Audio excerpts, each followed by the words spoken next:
And I'd like to welcome everyone to the Montana Sportscast podcast, as I will talk with guests from around the state of Montana about high school sports. We'll try to have on at least 3 shows a week of different people throughout the state of Montana. And if you like these podcasts, please click on the subscribe button below, and you will get alerts when we have a new show come up on YouTube. And joining me today on the show is Brenner Flaten, the Athletic Director of the Year for the MHSA this year. Brenner, congratulations on the award and welcome to the show. We'll just let you talk a little bit about the award and what it was like receiving that from your peers.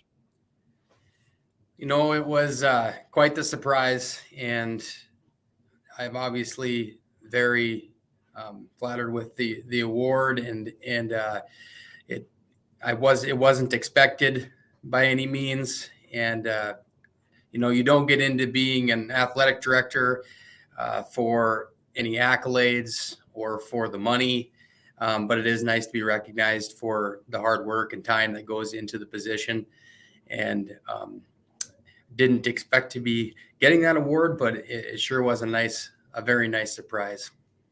Let's talk a little bit about wrestling. I told you, I want to cover wrestling in these podcasts. I don't know much about wrestling, and I want to reach out to some of you people that do understand the sport, because I think these kids need some recognition on this show that we're doing as well. So I'm going to kind of turn it over to you, Brenner, and just kind of let you hit the high spots and maybe some things we need to do, and also especially touch on the girls wrestling that's started. Absolutely. Well, we could talk about the girls first, just because that's kind of Okay. on the forefront with everybody, and everybody can kind of see the growth that we're seeing. Montana is really happy with Montana that we took the steps that we did 3 years ago to add girls wrestling as a sanctioned high school sport. Um, we were on the top half of that as far as across the country, and that was good to see, because now it's over 2/3 of the states. And matter of fact, I think they're approaching 40 states out of 50 already that are sanctioning girls wrestling. So it was good to see Montana jump in front of it. It was actually surprised me. I thought we were going to be, another 4 or 5 years out with doing it, but there was some schools and some people that really pushed that, and hats off to the association and the member schools of Montana to see that the growth potential there. And the first year that we had girls wrestling, I believe we were in that 110, 120 range for wrestlers in the state. And then we were over 200 in year number 2. And now, according to Brian Michelotti, we're over 400 certified this year. So we're doubling every year.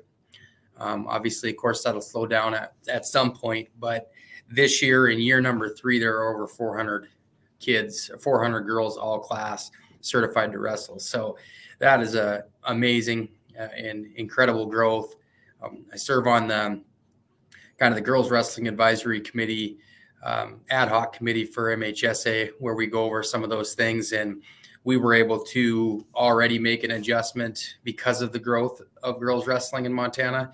The last couple of years, it was an all-class state tournament. It still is an all-class state tournament for the individuals. However, we have split team trophies up this year for the first time. So you will see a top 3 class AA girls wrestling team trophies, and then you'll see top 3 ABC combined. So we'll go from awarding 3 teams at the all-class state tournament to awarding 6 schools total. There'll be a state champion for the class AA, and then a state champion for the combined ABC. So that right there, you can see that there's growth. We haven't really discussed about what it's going to take before we start looking at splitting classifications for the individuals.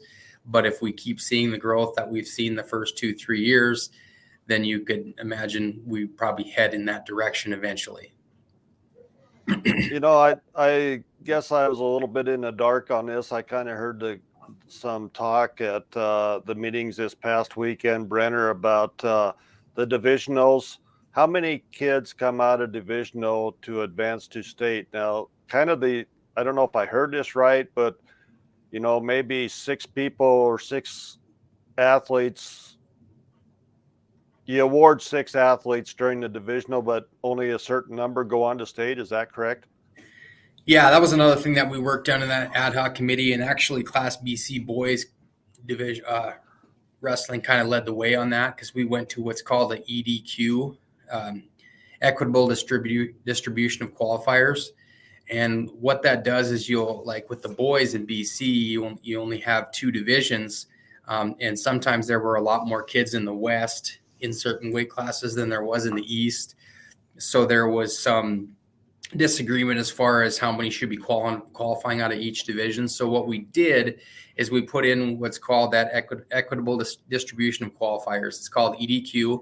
And for the boys in BC, that would mean, let's say that there are 20 kids at 103 in the Western BC division, and there's only 9 wrestling in the East. Well, we're not necessarily going to take 8 out of each division.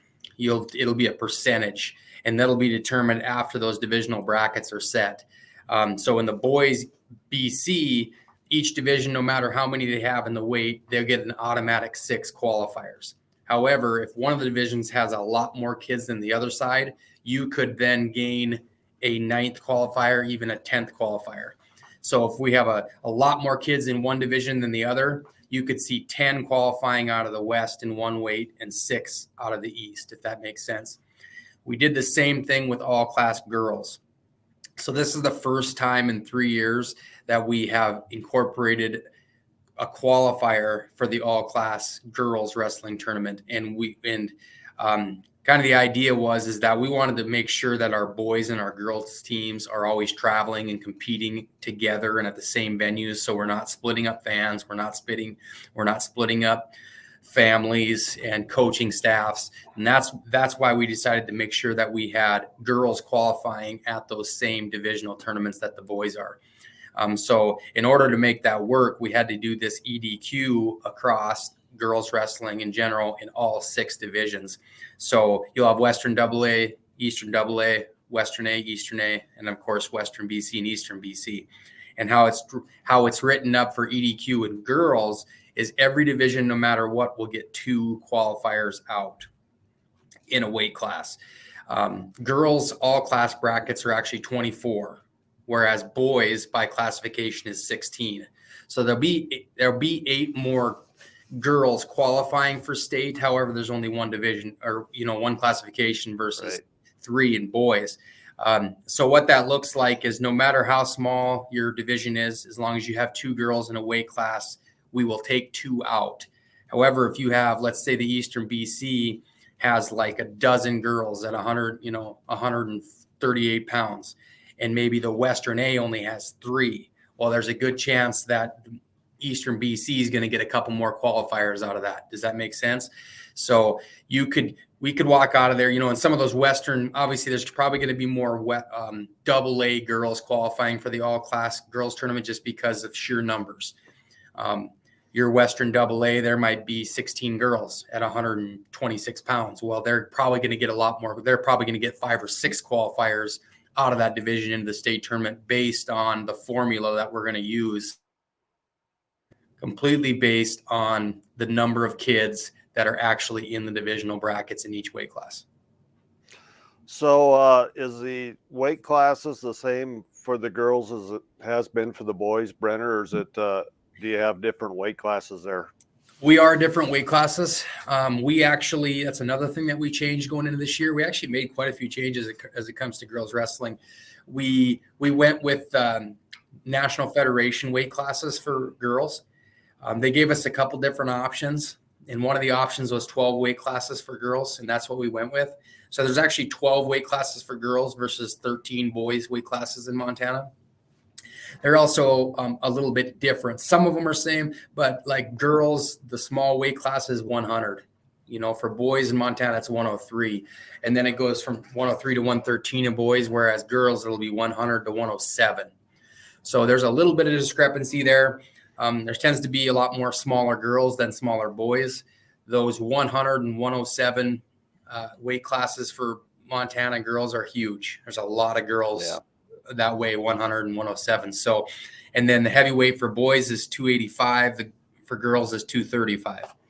So obviously things are a little bit different, but we are at 12 weight classes, and they go through the same certification processes and have the same rules as the boys as far as having to have half of their weigh-ins at a certain weight in order to wrestle there in the postseason. Follow the same rules and regulations. It's just that some of the weight classes are a little different, and girls have 12, boys have 13. So how many, both boys and girls, you say you travel together and pretty much try to run together, home and away, Brenner?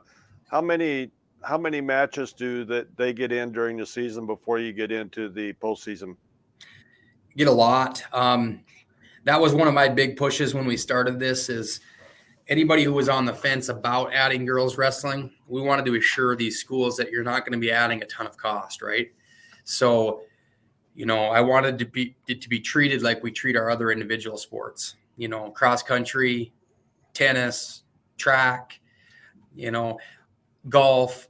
These sports don't have gender specific tournaments, right? You go to a track meet, it's a boys and girls track meet. Right. You go to a golf meet, it's boys and girls. You don't have buses going in different directions, a different head coach for each, and that type of thing. So I want to make sure that we treat wrestling the same way we treat our other individual sports to help keep those costs down for schools.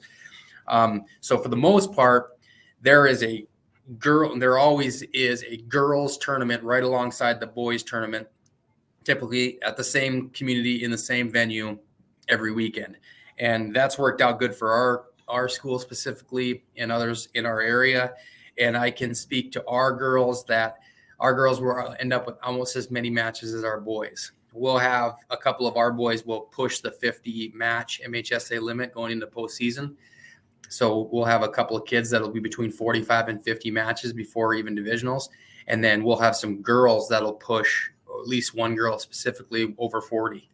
So our girls are finding matches, and every single weekend, every year, they're getting more and more opportunities to wrestle different girls because the numbers are just skyrocketing.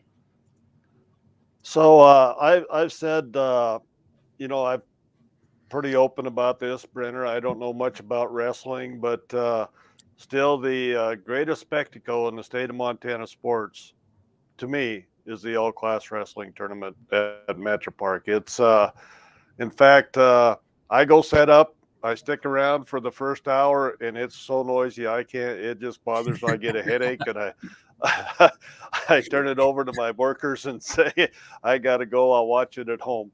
But just talk a little bit about how important that tournament is and what it's done for wrestling in the state of Montana. Absolutely, Bob. And it's funny that you say that, because that's like the common theme for everybody that you discuss that event with. And a lot of times I'll run into administrators and they're saying the same thing. And a lot of administrators or athletic directors, they typically have a basketball background more than a wrestling background. We're getting more to both sides of that aisle. But, usually when I'm talking to superintendent or principal or an athletic director, a lot of times their background has typically been in basketball and winter sports, but they have experienced the state wrestling tournament because as an administrator, you got to have somebody there. Right. And so it's that same common thing that you just said, where they're like, wow, I've never seen anything like this. Like it might be the best show that we put on. I think it is. I think High School Association might not admit it because you want to stay impartial, but they would probably say the same thing. Like, if there's an event to point to that just outdoes everything, it's the all-class state wrestling tournament. And it's only been heightened by the adding of the girls, and now it's a boys and girls event. And I tell you, if you have not been there to experience it, whether or not you have been around the sport, whether you have kids in it or not, do yourself a favor and go to the second weekend in February to Billings Metro. In my opinion, the best venue in the state of Montana for sports, and catch the action. Because when you put anywhere between 6,500 and 7,500 people in the stands, especially Saturday night, my favorite is actually Saturday morning during the state semifinals.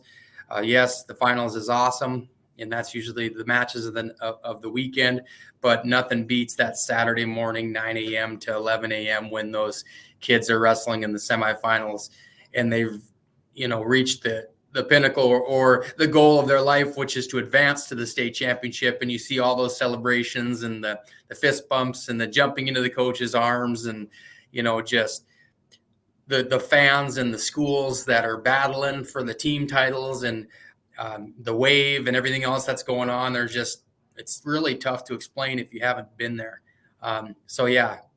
Montana does a lot of things right. And a lot of, we've done what a lot of states have done, and we make sure to combine classifications and do an all-class tournament. We've done that in volleyball. It's been successful. You can't go wrong with combining an all-class event. It always seems to work out. That's for sure. One more thing, and I'll let you get back to work and talk about what it takes to be a 4-time state champion. I mean, that's got to be one of the ultimate goals in high school sports as well, because you are individualized. A wrestling match might not last very long, but boy, it's very, I don't know what the word is, enduring, physical, draining. I don't know, but I'm just, what does that mean to be a 4-time champion? Well, I'll speak to it from what I think, because I didn't accomplish it. I wasn't a 4-timer myself. But, we've got 3 kids going for that this year. We got 2 in double A, and those kids are both signed to go to the next level, and we'll be wrestling high level. But Avery Allen and Bozeman, he is the real deal. And that's just one example. And we've got we got a Sydney kid going for his 4th, and that's going to be their potential 4th 4-timer. And I just think that, yes, it is happening more frequently nowadays, but that doesn't mean it's gotten easier.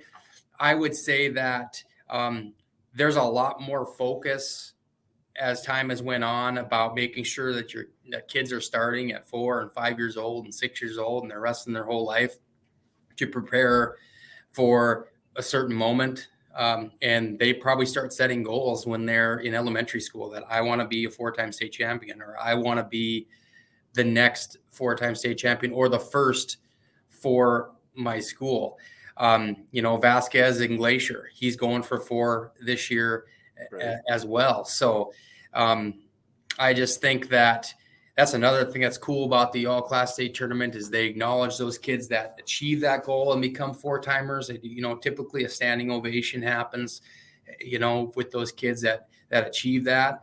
But outside of just talking about the difficulty it would be to win 4, obviously you have to be very good. You also have to have some things go your way. And who knows, maybe some luck along the way. You need to be able to stay healthy. I've been in wrestling and I've been around the sport my whole life. I've been the youth head coach in Glasgow for 9 years now, or 10 years total. And there's a lot of preparation that goes into wrestling. Wrestling is a tough sport. It's a sport that you can't really blame your losses or your lack of success on anyone else, because you're pushed out there in the middle of a circle and no one else is there to help you, right? You've got a coach in the corner telling you, shouting things at you, but really it's just you. You don't have anybody else to blame. You don't have a team to fall back on, or talk about how somebody else did something that caused you to not be successful. It's pretty much all on you. And I think that at the end of the day, for people that are in that sport, it's all about the process of it. And hopefully at the end of the day, whether you're a state champion, a state placer, or even you were just a state qualifier, hopefully you have embraced what it took to get to that point and understand that everything that you have done to get to that point is going to pay off for you later on in life. That's what I try to tell our kids, is that this sport is very difficult. And if you want to take the easy way out, you probably, a lot of people will, and they'll quit or they won't come back. But I'll guarantee, I have never talked to anybody. One of the common things I always say is, when I talk to someone and I say, maybe it's somebody who quit along the way, and what do they always say? Man, I wish I wouldn't have quit. I quit when I was a sophomore and I should have finished out. I should have done my last 2 years. I've never talked to anyone down the road that says, I wish I could go back and quit. You know, it's like they're always happy they finished. It's always the people that don't finish and end up quitting are the ones with the regret. So, yep. Well, Brenner, I'm going to let you go and get back to work. I want to thank you for this. Very informative, and I appreciate your time. And once again, congratulations on the award, and best of luck. And you got a lot of refereeing to do at home between those girls and their practice wrestling there. So, thanks Well, again Bob, for I coming will on. say, I'd be remiss not to mention my wife. Yeah. I said, I laugh because I don't laugh. I got 80 of the year, but my wife is the wife of the decade. I mean, when you are a wife of an AD, it is a different ball game, and she is just top notch. And the last 9 years while I've been in this position, she's been behind me, and I couldn't do it without her. So I want to make sure that I mention her. That way, it's always good to mention the wives. It keeps us out of a little bit more trouble. Oh, and I will. I mentioned the other two four-timers. Lonsky from Sydney is the third one that's going for 4 this year. So I make sure that I get that out there. Those are the 3 kids to watch this February. And I'd like to thank our guests that come on the show and talk about Montana high school sports. Without them, this show would not be possible. And once again, if you like this podcast, please click on the subscribe button below to get alerts when we have up a new podcast.